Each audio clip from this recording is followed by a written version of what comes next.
From the National Newsroom of the Canadian Press, I'm David Augustine. The BC village of Lytton is again threatened by wildfire almost exactly 4 years after a deadly blaze tore through the community. A nearby out-of-control wildfire has set off evacuation orders and alerts and forced the closure of a section of a highway. Mayor Denise O'Connor says the timing of the latest fire has made it that much more impactful for the community. People just couldn't believe that a fire would start on the anniversary. There are still many, many people, not just in the village, but around the area here that are still struggling with PTSD from 4 years ago. Lytton continues to rebuild after a fire in 2021 killed 2 people and wiped out much of the village and part of the Lytton First Nation. Alberta Premier Danielle Smith is reacting to plans by 2 MLAs planning to launch a rival party to her United Conservatives.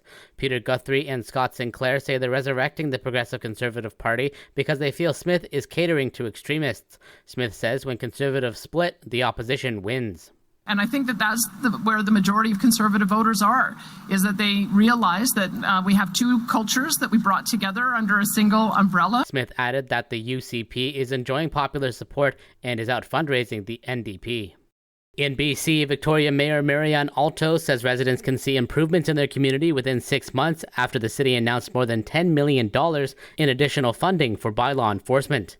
Alto says Victoria Police Chief Del Manac supports this direction. She says she asked him to hire 9 additional police officers as quickly as possible to deal with 3 areas of the city. Pandora Avenue, Princess Avenue, and downtown Victoria have been dealing with safety issues in the face of rising homelessness and addiction. In the U.S., Sean Diddy Combs dropped to his knees and prayed in the courtroom after he was acquitted yesterday of sex trafficking and racketeering charges. New York resident Mark Jones says he agrees with the verdict. He could have easily been convicted of the 4th charge as well, but he definitely should do some time, in my opinion. The rapper was convicted of lesser prostitution-related offenses and denied bail as he awaits sentencing. In the Middle East, airstrikes and shootings killed 82 Palestinians in Gaza overnight, including 38 while attempting to get much-needed humanitarian aid. 5 people were killed while outside sites associated with the Gaza Humanitarian Foundation, the newly created secretive U.S. organization backed by Israel to feed the Gaza Strip's population. The deaths come as Israel and Hamas inch closer to a possible ceasefire that would end the 21-month war.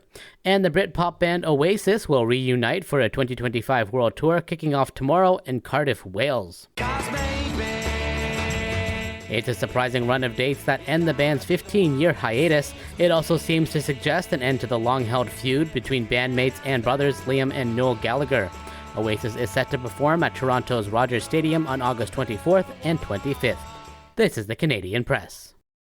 In sports, Canada lost 3-0 to the U.S. in a women's soccer friendly yesterday. Canada coach Casey Stoney says the heat in Washington, D.C. isn't an excuse for her team's poor performance. And it was tough conditions. It was warm, I get that, but it was the same for both teams, and they looked a hell of a lot sharper than we did. Stoney's record as Canada's coach slipped to 6-2-1.